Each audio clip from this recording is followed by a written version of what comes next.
to myself again.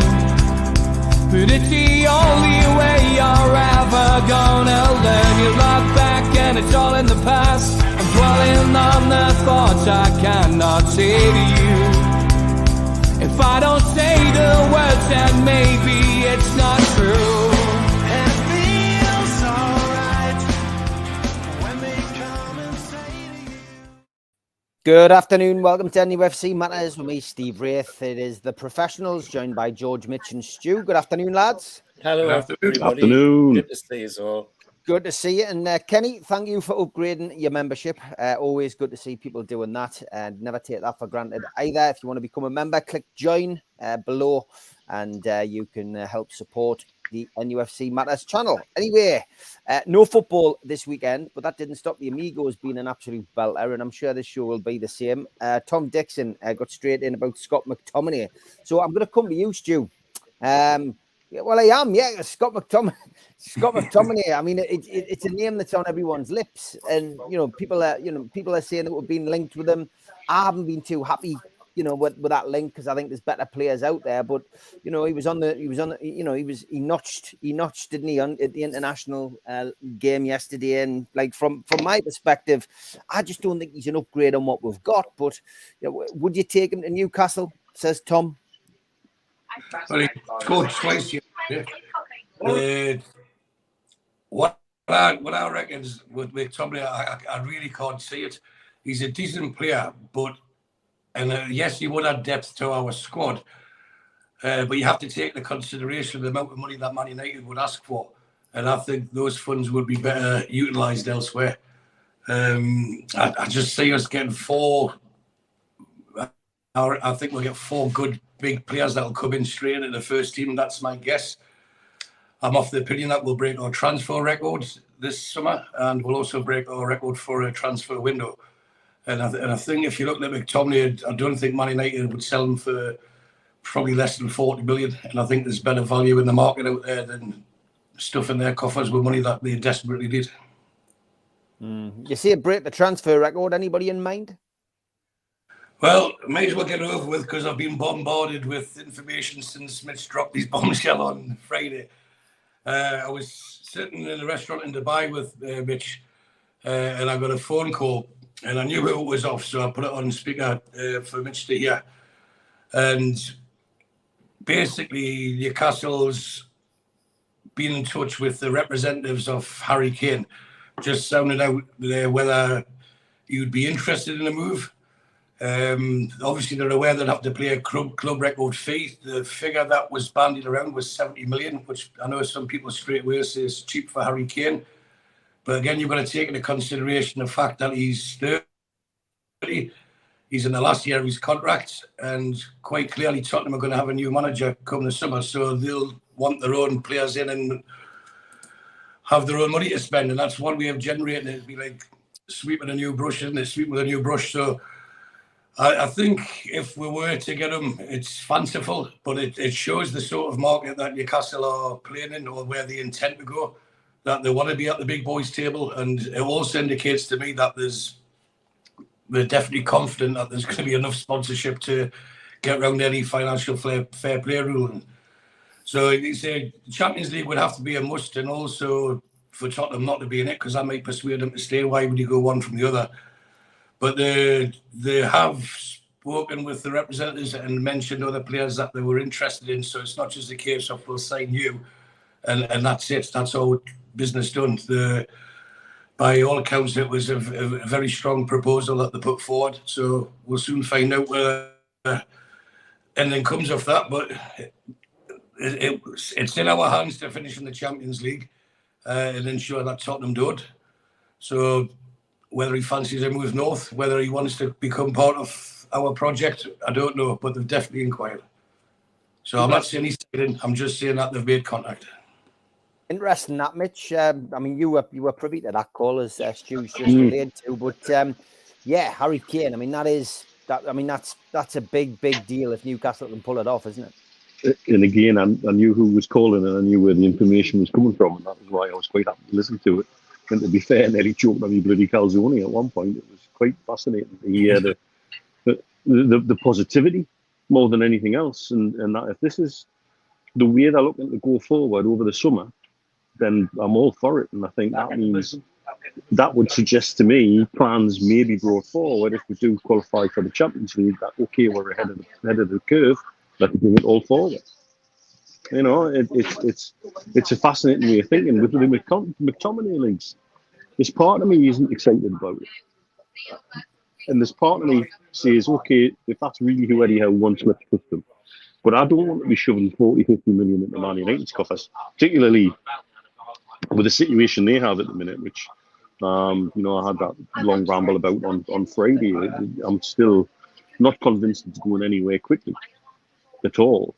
And they need money at the end of the day. So I don't want us to be helping them. I'm sure, for me, I'm sure there's better value out there. But if that's who Eddie Howe wants, I can trust it. The one thing you would do is free Bruno. He'd slot into that defensive midfielder role and free Bruno up to do things on other areas of the pitch.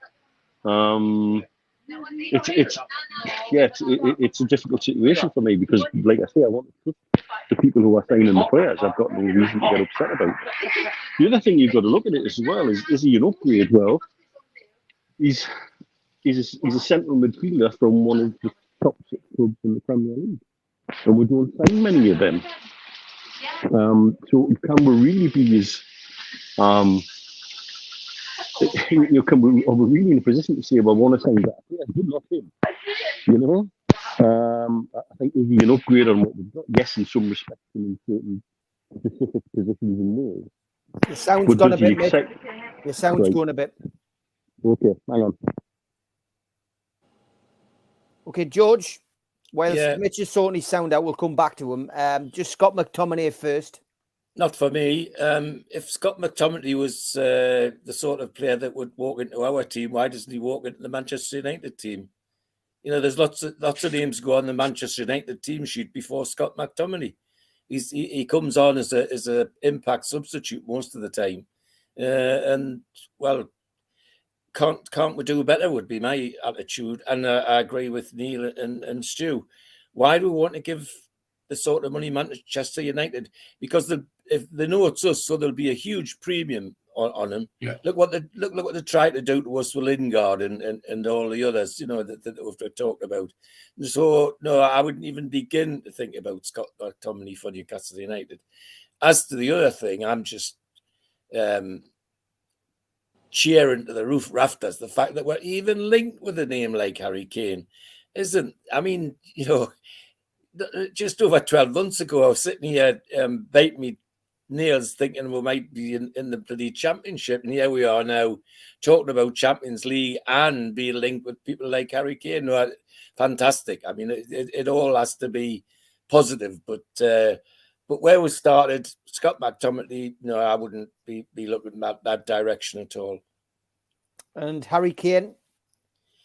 If it's possible. I mean, as I say, I'm just cheering the rafters that we're linked with people like that. It just shows in a short space of time how our owners have turned the world upside down for us. Who could have thought 12 months ago we'd even be mentioning Newcastle United and Harry Kane in the same breath? It just wouldn't have been thought of. People would have laughed at you. I would have laughed at you 12 months ago. But no, I'm just delighted that we're even in the frame and even considering deals like that. And I'm quite sure, as Stu hinted, he's just one of many that they're looking at and talking about. So, no, bring it on, as would be my attitude. Couldn't be happier. No, me too. Yeah, Mitch, hopefully your sound's back now, mate. What's your view? Just want to finish off on the Harry Kane suggestion. Oh, it's worse, mate. It's worse. Definitely something to do with the headphones, mate. All right, pal. No worries, mate. No worries. Okay, down to the three amigos now. We've got a few questions coming in, though. Ian Toon Trader says, question for the panel. Anything in the rumours that we are after Rabiot, is it? From Juve on a free and a bid 88 million euros for Osherman. Dream stuff that, like, more transfer links. We're only in March, you know, it's a few weeks to go. Stu, I mean, anything on those two? Osherman's another name that keeps getting chucked in the mix. Well, he'd be a dream signing, wouldn't you? I just think a lot of it now, it's It's what the international break and then the agents go into overdrive, don't they? And it's just sounding things out, and it's either very clever or very lazy, just linking everybody with Newcastle, because that adds to the price of the player, and it creates more demand because everyone knows that we're a club on the up. So if Newcastle are after, maybe we should look, and it's a way of generating extra interest and extra income for both the player and the agent. Obviously, I think would be absolutely fantastic, but I would like to think we could get him. But I believe if we get Champions League, we'll be on a par with what Napoli are, because they've walked away with the Italian league. So when you leave one to the other, he has expressed desire about playing in the Premier League. Maybe the project could interest him, but I think financially, because of our restrictions, there's other clubs in the Premier League that would be able to offer him a bigger salary. So as much as I want him, Kane would come with a lot of, of course, a big salary as well. But that could be offset with sponsorships and things like that. You know, you would generate a lot of business through shirt sponsors, and there's many ways that Harry Kane does actually make sense to sign for Newcastle. Obviously, I'd love to have him. I'd actually probably prefer to have him. But again, these are the sort of players that are getting linked to Newcastle. So that couldn't be only good for us. But you'll find, Steve, between now and the end of the season, we'll probably be linked with about 2,000 players. And I don't think we'll sign that many, you know. So if as long as we're getting linked with quality players, that's only good for us, because we'll end up with some of them, not all of them, obviously. So yeah, let's let them keep doing the links, and you never know, one of them will actually, or two or three or four of them or five of them will drop in, and we'll get the players that we need. But most importantly, as I said just before that, I think anyone that we sign will be signing two types of players. One that comes straight into the first team, whether they start or not, but they'll be first team ready. And that helps the squad. And the next, I think there'll be a big focus on boosting the standard in the youth team as well, and looking at potential to try and offset against. Because if you buy 3 or 4 good young ones, one of them will come good for you if the scouting networks is of the standard that we expect it to be.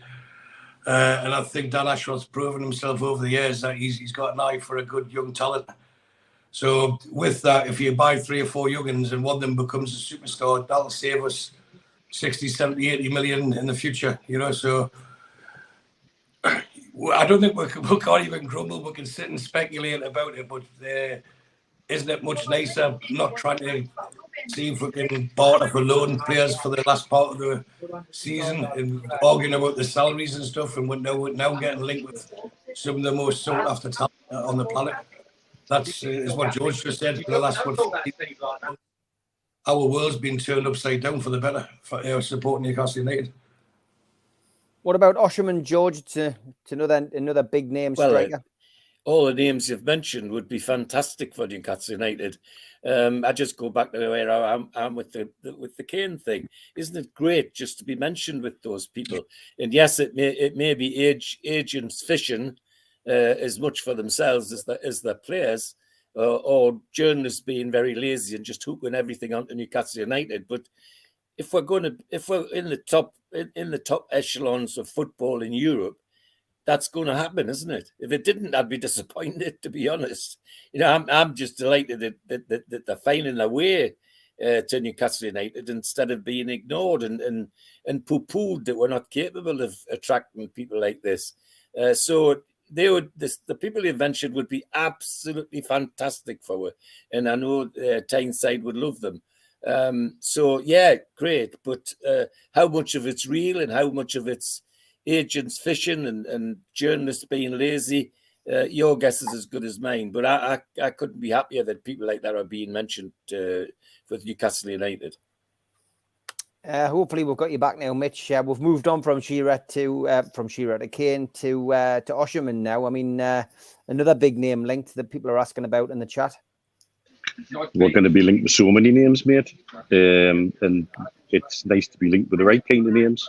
And we're going to have to get used to it. I think over the next few months, there are so many moving parts.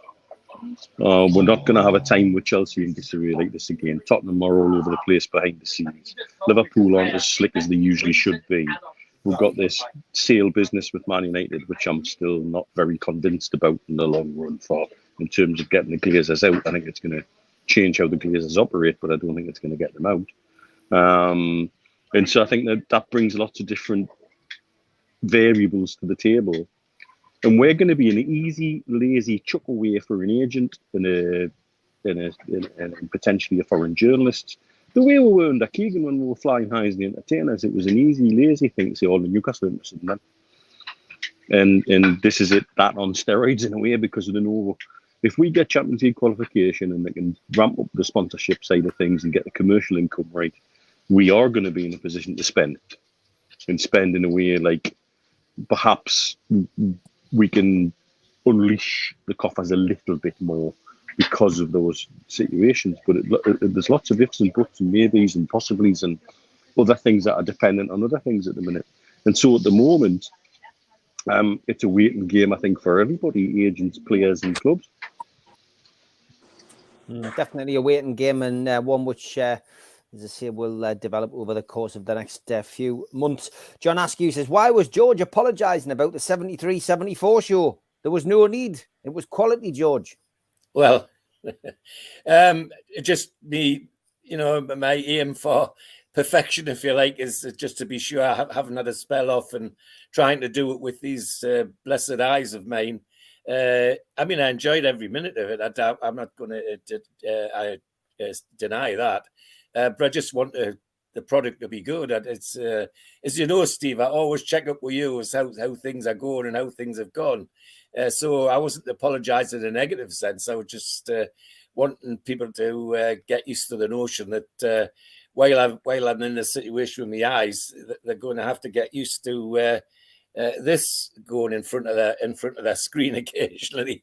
But if they can put up with that, then there's more to come.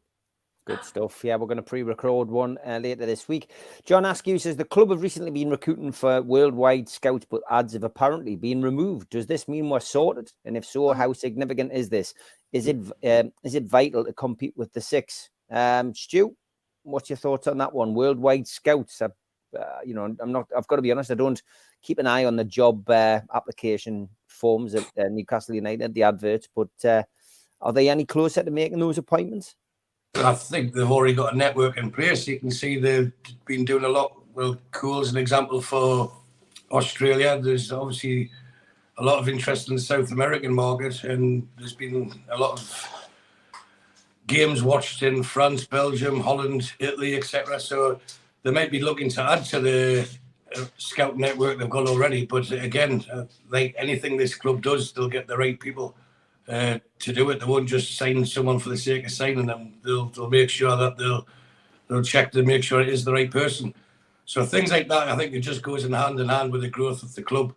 And the bigger we get, the quicker we get better and more recognised, the easier it is to attract talent on every level within the club, not just on the playing field. What's your thoughts on that, Stu? Mitch, sorry. Look, it's quite clear when Ashworth came in, he wanted to review and look at everything from the first team down. And I think it's been quite clear for a long time that everything from under the first team down needs a root and branch review and almost needs ripped up and started again. And I think if you want a measure of that, look at the recent under-18 results against Sunderland. Yeah. And that's not Ashley's problem. It's too long past that now. There's problems in the academy, I understand, that go back to all sorts of things, nepotism, favouritism, and cabals and cliques. And I think for me, all of those things need totally ripped up. And so a worldwide scout bringing talent in at all ages is imperative to have a functional academy again. And we need to be doing this to get the jump on other teams. And how integrated is that with any potential multi-club system? I don't know. But I think that's probably there's the joined up thinking in the bigger picture for me. Yeah, the score yesterday was a bit concerning, wasn't it, Mitch? 7-2 against the Mackems. Not concerning. These things happen. Good God, the Mackems bang on about the time they beat with 9-1 at St James's Park, and that happened to be one of the seasons we won the title. So, these things happen. But I think it's a reflection of what's going on and what I hear people involved with the academy telling us, and what I hear people who've got kids in and around the academy, that And I could see it even when I was still in the back home, that when we moved down from Pegswood down to Iveston and Durham, Joss went from feeding into the Northumberland junior leagues and into the Newcastle setup into the Durham leagues and feeding into Sunderland, and he played a lot of his football at the academy like. And I have to say, from seeing the inside of the pair of them, the difference was chalk and cheese, and it was quite embarrassing as a Newcastle fan sometimes to go down there and see what they had. And in fact, still now, the jewel in their crown is that. It's not that first team. It's not that stadium. Yeah, it is important to get, everything right across the board, though, isn't it, George? When you're putting the foundations in, it's pointless building them on sand. Absolutely, and I mean the result of that match to me was the commentary for people who saw it and saw what was on the field and saw what was happening. How Sunderland could move from one end to the other in 3 passes. We were taking 6 to get to the halfway line and all that sort of thing. Well, that's horror stories. And if we're doing that now down there, we've got to sort it out very, very quickly. And listen to what Neil said about Joss. I mean, Neil knows I used to sometimes, if Neil and Louise were working, I used to run across the concert to take Joss to his football training or to his matches, and I'd go to somewhere like Anfield playing, and the first person I would see would be the Sunderland representative, the Sunderland scout, and he was at a little Anfield playing juniors match to see what was going on there, because he had a couple of kids who were going to the academy. And I've been to hundreds of matches over this side of the water. I've never seen a Newcastle representative at the match. The other side of it for me is that history lesson going back to my day, all Newcastle needed to do was whistle, and they would have 100 people coming locally to play for the club. It's not likely for that will happen now.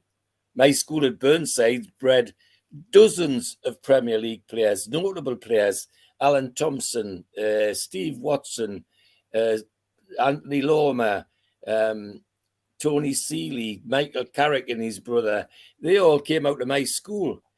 Now at that school, I'm not involved now because of I had to resign because of Marjorie, but now, just before I left, we were having to help the PE teacher sort an opportunity for him to run the team, but more importantly, try and find 11 kids in the school that wanted to play for the team.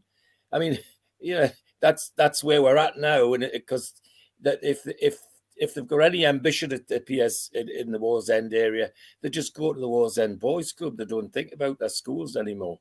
So all of that's in the background. It needs to be worked on. And the 7-2 result against Sunderland yesterday is just a marker for me. But it means we've really got a problem of running that whole scene. And if there have been problems in the past, well, if the animal's wounded, it's time it was put down, is how I'd put it. Okay.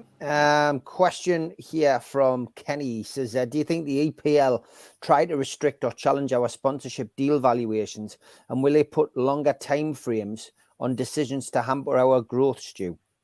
They absolutely have already. It's not a case, as soon as we got taken over, they changed, the tweaked or implemented a few new rules. And that, to me, was just to appease the cartel, just to say, look, we can't stop this happening, but we'll try and prevent the growth as quick as possible. But we all are aware that of the people that we have in charge know what they're doing. They might be new to football,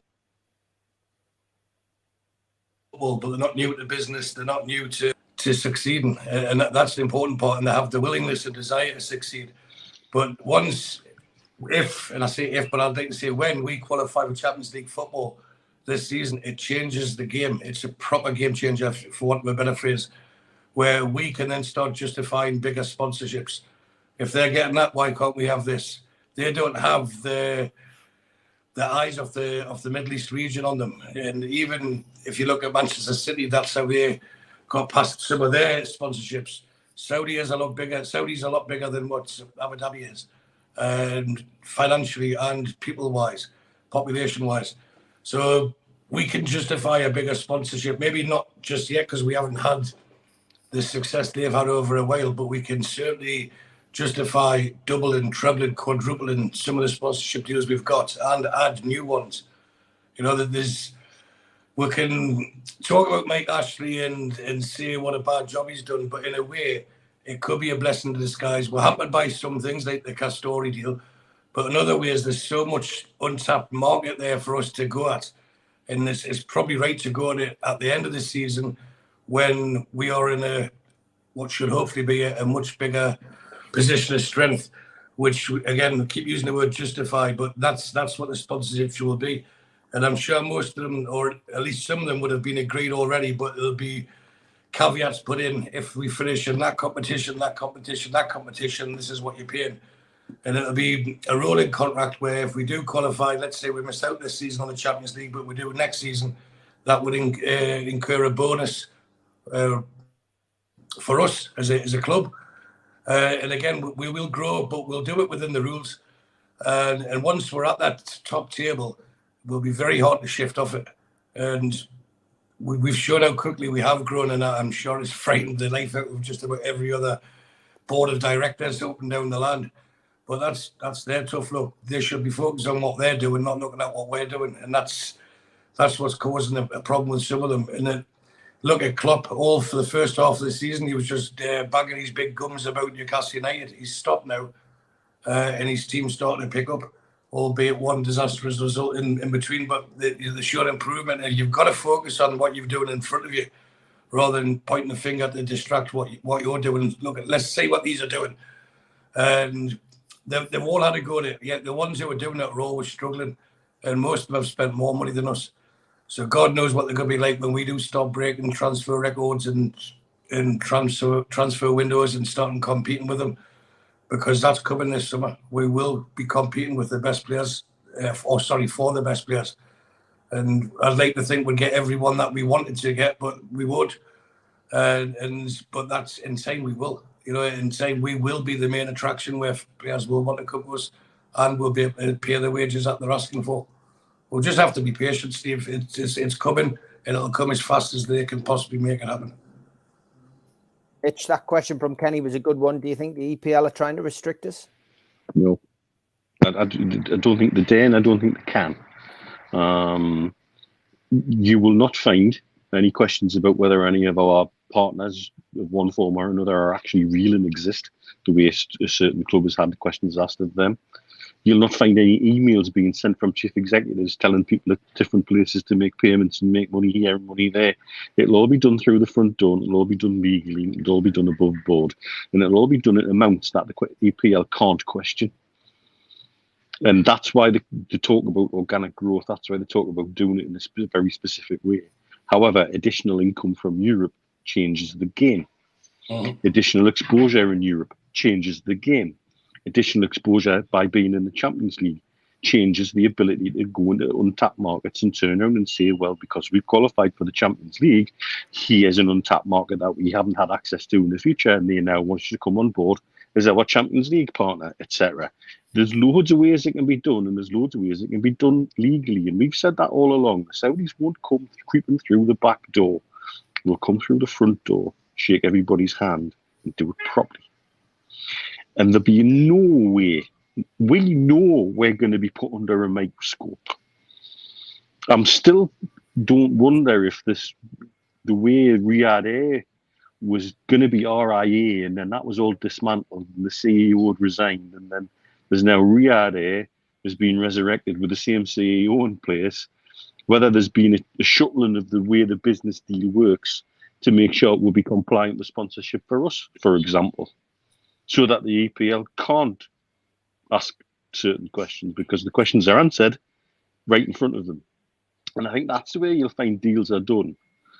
I get the distinct impression there's possibly something off with Castori at the minute. This article today in The Athletic that Zara pointed me and Steve Hasty towards, which talks about Castori and how they've grown, and yet There's not one mention in the article that they're our kit sponsor, and you think there would be.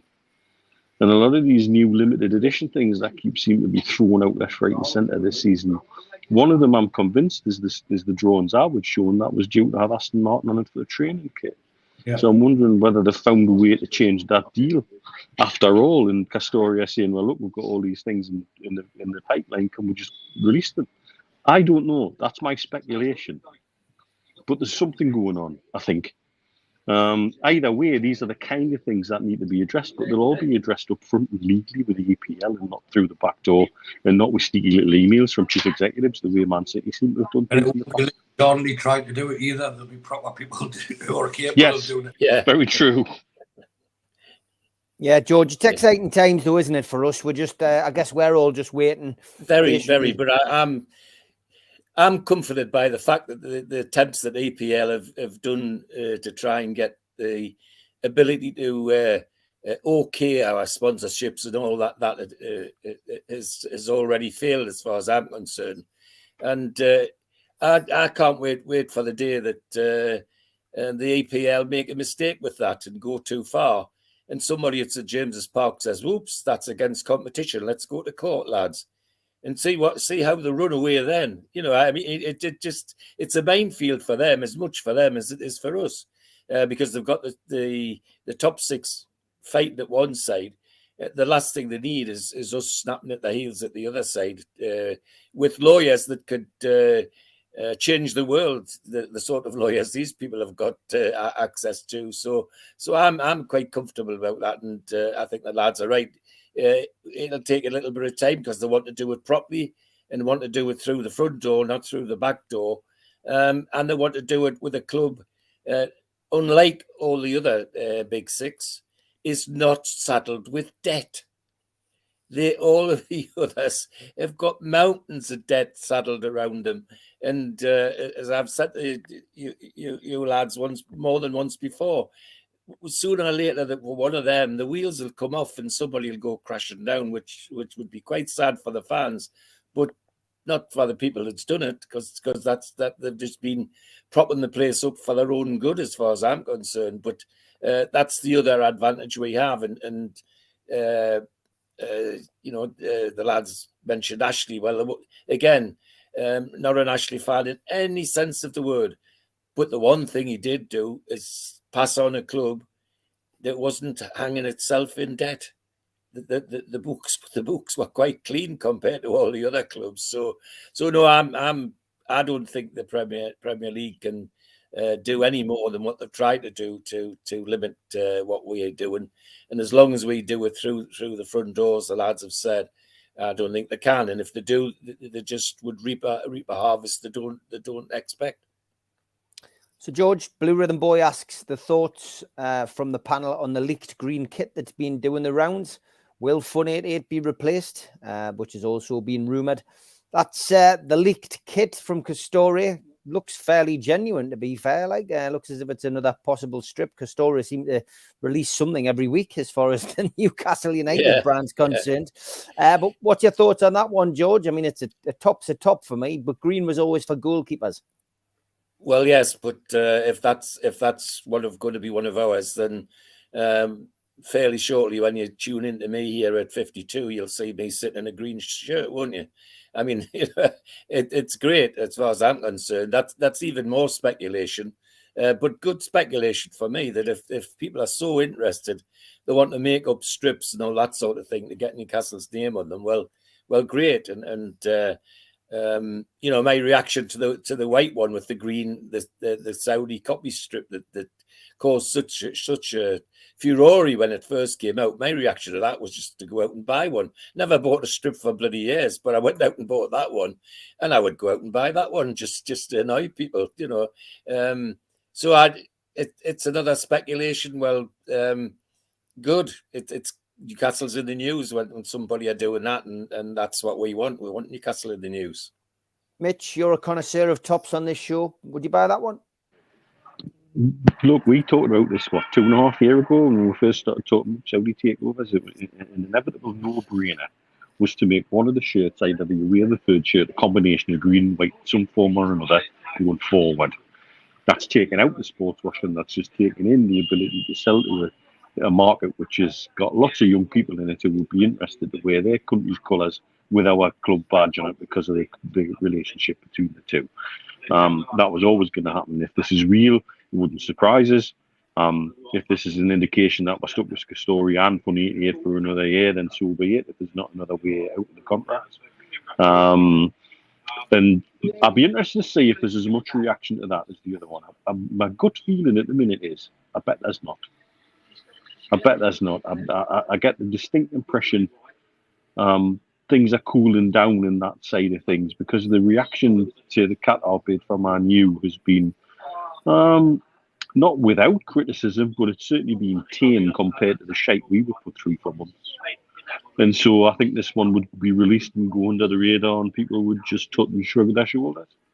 Maybe that is sports washing, who knows? But the one thing for sure is, sure as eggs, there'll be a green kit somewhere or a green and white combination somewhere every season going forward, as far as I'm concerned. Stu, do you like that one? No, it's green. So no, he doesn't. That's for Scottish football reasons, as you know, the family's hearts. So no, the phrase I used was, I believe it was back in August when we signed Isaac, that would miss a trick if our second or third strip next season wasn't like a Brazil-Sweden type thing. But I'm sure I also said that they would do a green top. I think it might be a darker green than that, but that to me, it's common sense. It's from a marketing perspective, it makes perfect sense. And I am of the understanding that Fun 88 won't be on our shirts next year, and Castoria are holding out because they have a contract. Fun 88 are willing to accept that they're going to get moved on. There's also the government push to get gambling companies off the front of shirts anyway. So it could be that it may happen with or without a push. But I believe they're willing to take a deal, shall we say, on stepping aside and giving up the last year of their contract, Castori, because of the amount of shirts they've sold through Newcastle. We're probably, and I say probably, I think we are their biggest revenue stream at the moment, and that's considering the what's the word George used, furore of how many people got the scripts wrong, different sizes, different names, badges missing, stitching and not correct, not delivered, money returned. So mine was the wrong size. Was it? Yeah, I had to take it to the shop and get it changed. You know. No, but see, George, without even exaggerating, there was at least 500 examples similar to that, and probably more. Yeah. But Castori know they're on a good thing with Newcastle, and the fact that all the money generated doesn't go into Sports Direct. You know, the club are getting some of the money back. That makes it more attractive for the fans to buy the tops. So I think Castori, if they just sit tight legally, there's nothing we can do about it. So then to me, it's up to the bigger brands, whoever comes in, or the next brand may not even be a bigger brand, but a brand that's willing to stum up the cash. They would have to pay Castori off first before they even agree a deal with us, or agree a deal with us in principle on the basis that Castori will step aside. So to me, it might be easier just to allow Castori one more year on it. The shirts aren't that bad, just the size. Do print them right. You know, the designs are actually quite good, I think, this year. The white and green one was probably the best selling away shirt in the league. Definitely the best selling Newcastle away shirt for a long time. The blue one I like. I've got the blue one. I've got the black and white one. But of course, I wouldn't buy one that was white and green or green and white. But that's just my own personal flavour. But I can see why people did it, and why shouldn't they have a lot of respect to the owners? You know, we've got owners that are proactive, not reactive. And as Mitch and George have said, they will come in the front door and they'll do things properly. So if it looks like it's going to be a legal wrangle about getting Castori off the shirt, just keep it with them. You know, they're in it for the long run. They're not here to make a quick buck and run. They're here for the long run, for sustained success, and to have us as the biggest club on the planet come 2030. That's their vision. So every step they take will be forward towards that goal. and that's why I said they're proactive. So if we keep Castori, let's keep them. But I still think we'll have a green shirt next season and a yellow and blue one. Okay, interesting times with regards to strips. We've got 20 minutes left, slightly late, but here's the ads. Big thanks to all our sponsors. Thanks to Skips and Bins. Telephone 0800 25 45 25 3. Email inquiries at skipsandbins.com. Website skipsandbins.com. Easy contract free and pay-as-you-go waste collection. Thanks to Mr. Vicky's Sauces, handmade in Cumbria. And you can find them at mrvickies.co.uk. Email info@mrvickies.co.uk and place an order by phoning 01768 210 102. Thanks to Frui Vita Getaways. Book your holidays or short breaks in the UK or around the world with them.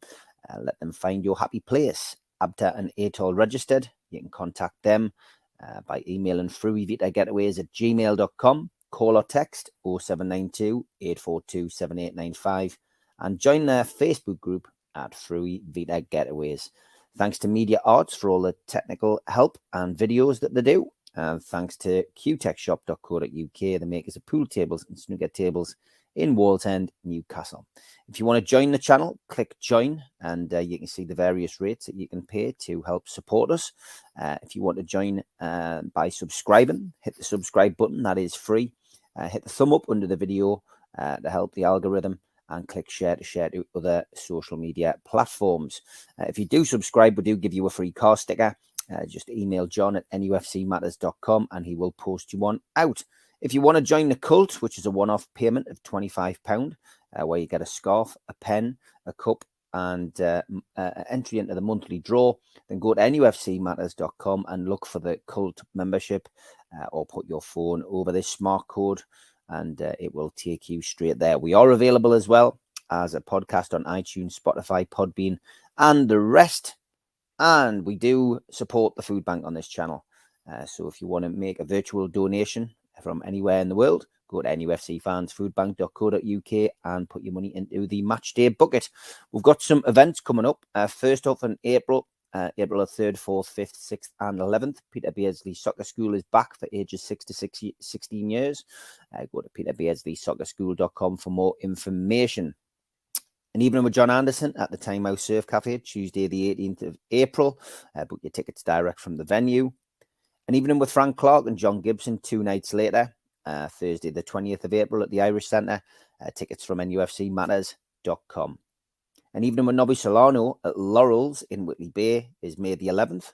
So contact the venue direct if you want to go to that event. And we've got our NUFC Matters end of season party, which is the 27th of May at 7 o'clock. Tickets are a tenner from nufcmatters.com. An evening with Rob Lee at Louis Liquor Store, 1st of June. And tickets direct from the venue.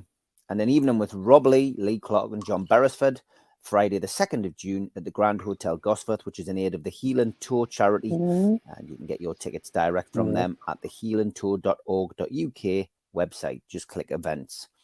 A little bit later in the year, an evening with Gavin Peacock, July the 10th. Tickets from nufcmatters.com for that one.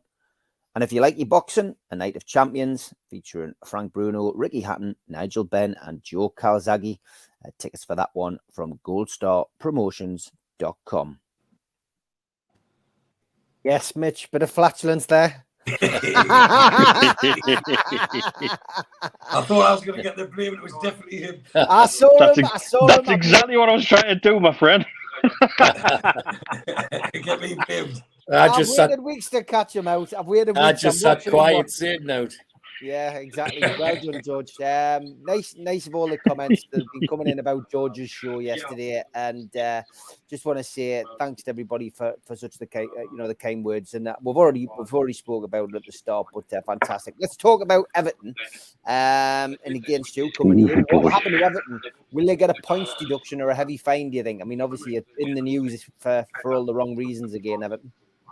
But it's interesting, isn't it, how they've referred it to, I think it was Steve Mason that mentioned it, they've referred it to an independent commission.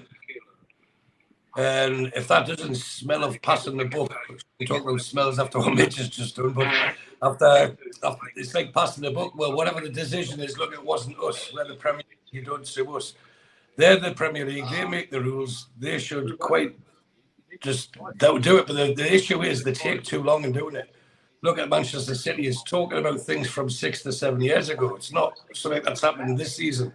And it opens the door for court cases from clubs that were relegated at the expense of Everton. If, let's say, they were deducted 15 points, it's got to be at least 3 clubs that could make a claim against that. And would it be for this season? Would it be for last season? Would it be for the season before? So I think if they are going to get penalised, and I do say if they are going to get a points deduction, I think it would be one it wouldn't be brought back, it would be put forward. So they would start next season minus X amount of points. But with the legal case, the way things go, I don't think we'll get an answer anytime soon anyway. Because the first thing that's going to happen if they're not happy with it, they'll appeal, won't they? And I think the Premier League are just hoping by passing the buck a little bit, it allows them the opportunity to see if Everton go down anyway, then it's not their problem anymore because they're not in the Premier League. Everton, Mitch, it's an interesting one again, isn't it? See what happens. Man City, Everton. Touched on it at the end of the Migos, and there's 2 big issues for me. Is one, like Stu and Steve Hasty have both commented on.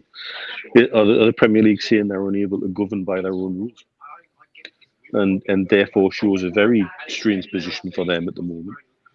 Like I said on Friday, they're very good at kicking the can down the road. This is a can that kicked down the road, like the kick our takeover down the road. When they've got something difficult to deal with, they find ways to kick it down the road. What was the phrase they used? They were going to work in partnership with Everton to sort it out. And it's quite obvious that they can't sort this out because the discrepancy is £200 billion. And they can blame that on COVID as much as they like, but actually, there's no other clubs come close to being hurt that badly by COVID during that time. It's a monumental screw up, whichever way you look at it. And I think the Premier League are showing weakness by passing it to an independent commission. It also opens up this can of worms that, again, like Stu quite rightly points out, where do you apply that points deduction? But is it now? Well, it's not related to now. Is it in advance? Did it start next season on -9 or -12 or what have you? And I know the one example that sticks in my head, that one of the sanctions that put Leeds into administration, I think the second time round, was for a discretion from 2 or 3 owners previous. And so there's kind of precedent for doing that retrospectively in that respect and hurting clubs, but are they prepared to do that? And the fact I've referred it to an independent commission suggests that they're not prepared to do so. Then you have the league. This was all started by a letter from Burnley and Leeds, remember. Burnley now sit top of the championship in their own financial difficulties because they're embargoed at the moment by the EFL. But they could point fingers at the EPL for saying, well, if you've done your job properly and promptly, we might not have been relegated and might not be facing this challenge that we have now. And so where does this end? It starts to get super complicated, and the bottom line is the Premier League have not done their job properly. That's the bottom line on it for me, and I wish I could say I was surprised. Yeah, it's all about the fines that we're expecting, I guess, George. But you know, is that people in the chat, Stephen Nucken, saying, "What's the point of fining the club when the problem is due to monetary issues? Plus, this should have been done last season." I mean, looks like they kicked the can down the road, didn't they? And now we're back to that. Like as Neil and Stu said, was it just last season? Was it not the season before? Or when did it start? Is one of the big questions. But Everton overall is just a mess that they've allowed to run on and run on and run on, and in the background all sorts of other issues that they've caused and faced. I think I mentioned on Friday night this issue about their new ground. You know, they built their ground on World Heritage Site. They've destroyed a World Heritage Site to build a new ground. And Liverpool was regarded as a World Heritage City. It's not now, thanks to Everton. So that doesn't exactly please the local council because that costs their money. And all of that's to do with how Everton's been run. And the other issue for me is it shows the quality or lack of quality of the people who run the English Premier League. Are they fit for purpose? Never mind the league, never mind the rules, which Neil's absolutely right. if there's a set of rules, then just apply the rules. What's complicated about that? What's complicated about it is they know fine well that Everton will hire some fancy lawyers and take the thing into appeal. And 10 years from now, the lawyers will get rich, and we'll be and us and Everton fans and anybody else won't be any further forward. But it might just open a can of worms that the English Premier League's frightened to open, because if they do, it could start costing them money. And at the end of the day, the people that are only going to enjoy this are the lawyers, because they're all going to get rich. Nobody else is, that's for sure. The thing is, George, well, I think with the Everton case, I think there must be overwhelming evidence to say that they have breached the rules. Absolutely. So just by parking it elsewhere for now, it gets it out of their hair. But ultimately, it has to come back to the Premier League, because it's their league. They'll have to make the decision. And I can see them taking the easy way out, and maybe it's not even a points deduction, but a transfer window embargo to say, look, get yourselves back on an even keel financially. So it could be something like that, so it gives them a bit of breathing space at a time to work out what sort of punishment would be applicable if they are found guilty. But I don't think they would have went as far as they've done if they didn't think there was a case to answer, that's for certain. Well, the independent commission, what they're going to do, they're going to come out with recommendations, aren't they? Yeah. And who's going to have to apply those recommendations? Has to be, that's what I'm saying, when it comes back to the Premier League. It's going to be their recommendations, It's ridiculous. It's just as you lads have said, it's just another way of kicking it down the road and getting it out of sight for a little while. But ultimately, they're going to have to make decisions. The independent commission can only make recommendations to the EPL board, and then they have to apply those recommendations if they want to. And my worry is that they haven't got the strength of will to do anything like that. They're quaking in their boots because they've got to make a decision. Any updates on the stadium, Stu? Have you heard anything about potentially expanding the ground? Says Gavin White. Nothing new. It's just the same that I know they had as a SKK or SSK, the top stadium developers and builders in the country. They had them at Newcastle last year, so the beginning of this season, sorry. So it's something they definitely want to do. And the fact that we're going to get European football, all bar a calamity, then it's quite clear that they're going to have to expand the ground. And there's so many things that go into the melting pot here, isn't it? You've got the Leazes Terrace. Do you want and I'm sure the owners would want a shiny brand new stadium that's better than Tottenham's and everything else, that's the way they would like it, make it big, make it brilliant, make it like a landmark. But the general consensus is they want to stay at St. James. So if they are going to stay there, they're going to have to look at ways to expand it. And I think the easiest way is the Gallagher, and that's why the land's been secured back, and then it's just getting the right plans without also reducing the crowd. And that's something we've got to look at. Sometimes we have to go backwards to go forwards, as we did through the entertainer season, and the fact that the team grew a lot quicker than the stadium could.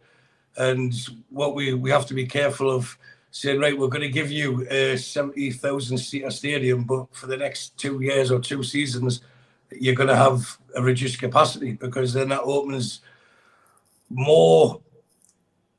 Well, it gives people more opportunity to give negative vibes about the club, and this is they're trying to keep this the good times rolling, So when it comes to European football, I had a conversation with the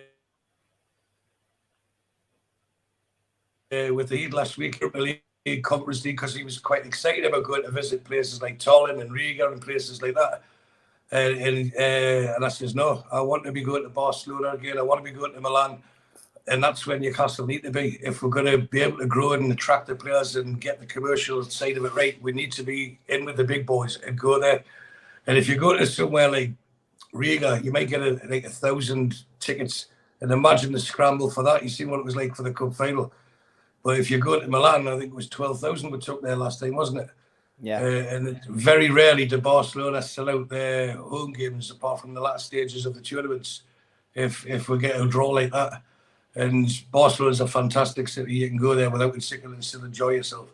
So I want to be at the top table. The club wants, obviously, European football comes, the stadium has to get bigger. So I wouldn't be surprised. And I'm of a personal belief that's why last season only 1,000 season tickets were released, because they had plans to expand. And they may get special dispensation from the Premier League. You know, you've got to keep so many back to buy on the day or through memberships, stuff like that, and for away fans. But they may get special dispensation or apply for it to say season ticket only for this season until we manage to get extra seats in once they start making renovations. So there's so many things up in the air, but for absolute certain they will expand the ground one shape or form, but they'll hopefully do it with the least inconvenience as possible. Okay, running a quick competition in the chat. Got 4 tickets to give away for an evening with Frank Clark, which is Thursday, the 20th of April at the Tyneside Irish Centre. Where was Supermac born? John has asked the question. First person in with a correct answer will win a pair of tickets. The second person in with the correct answer will win the other pair of tickets. John will keep an eye on the chat and award those. And don't forget, next week we will be giving some tickets away for the Great British Fake Off. It's a wonderful concert taking place on Sunday, the 30th of April at Leazes Park, same day that we play at home, of course. But it's a great opportunity to have a game, to go and watch Newcastle play and then go and listen to some music and have a bevy right next to the ground. So 5,000 people, 20 bands, and we've got tickets to give away for that. So keep an eye on that. We'll be giving away tickets for that each night of the week. So Mitch, yeah, new ground, new stadium, you know, increasing the capacity again, something we've spoken about before. Anything from your end on whether we've got a little bit closer to that? Nothing that I'm aware of. But that question has reminded us to connect someone to John Henry who asked if we could have a chat with him. So I'll drop me mate a little email to do that tonight if I can remember. If not, it'll be done tomorrow. But yeah, nothing new I'm aware of. It's something that we've gone over quite a few times. I've provided a few things for people to have a look at and have a ponder on. Really more as a talking point, and that's why John's always done them, is floating ideas from an architect's perspective about finding a way around some of the problems that we'll have with St James's Park if we want to stay there. Like me and Steve have said, a lot of the people we've talked to regarding takeovers in the past have been of the opinion a new ground was the way to go, but it's finding where and doing it how, and how do you make that work. And so there's nothing fresh that I'm aware of, and so we're just again it's a waiting game on that really, and I don't think it's something that needs addressing right now, but it's got to be a conversation that we're having right now because it's such an impactful thing potentially. Nicholas from the Felon, he says, my father built every stand at SJP and says that ironwork was left in place to extend the Gallagher. So there you go. David Cook says Eddie from Tyneside Life has been in contact with Jay Henry. Which Jay Henry?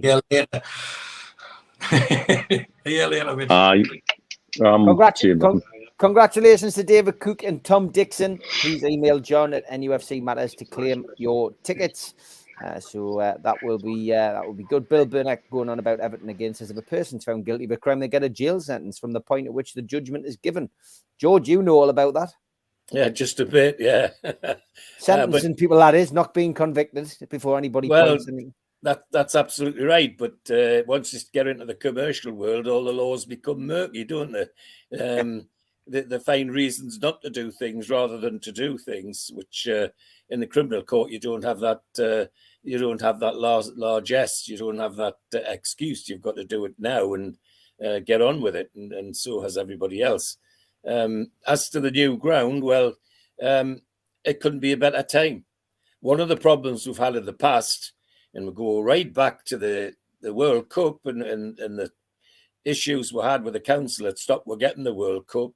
That was because the council had a strong hold and they felt that they had the upper hand financially, etc. And the university had an upper hand because they could claim the Leazes Terrace was listed and we want to develop this for students, etc., etc.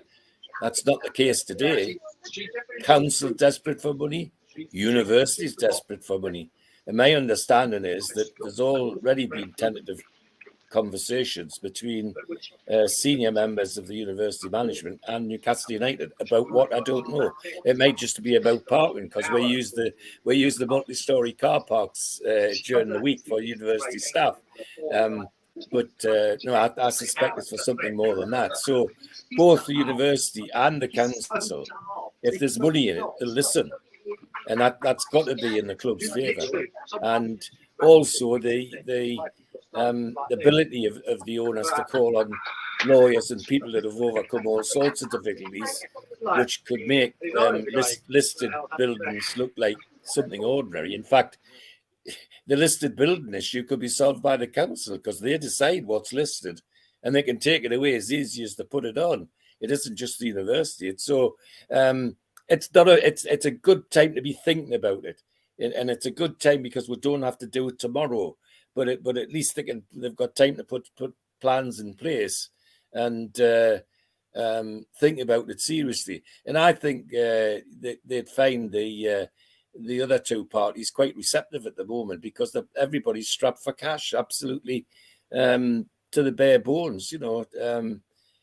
University won't admit that, but from the little bit I see from the outside and the little bit on the inside, I see is they're definitely strapped for cash. It's a good time to be thinking about it, and it's good to see that they are thinking about it, because it's the right time. As to new stadium, well, the big question is where, and then you have to get over the planning wherever they decide. Well, that's got to be decided. When the council huffed over the World Cup, the club bought the piece of land out in Salters Lane, which is down the side of Gosforth Park, which has now been built on for houses. Well, that used to belong to us. That used to belong to Freddie Shepherd. That was where we were going to go if the council got awkward. We were just going to up ship and build a new stadium there. But it was only going to be for 30 or 40,000, no more than that. So that's gone by the board as well. So no, it's a good time to be thinking about a new stadium, and they might well find that they've got willing partners in the council and the university this time, and not just obstructions and what have you.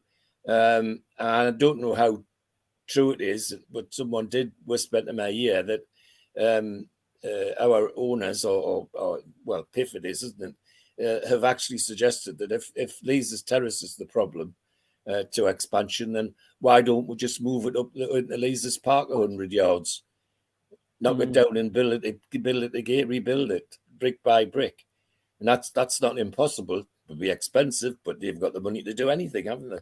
So it's a good time to talk about all these things and fantasize about what we would like and wouldn't like. But it's a good problem to have.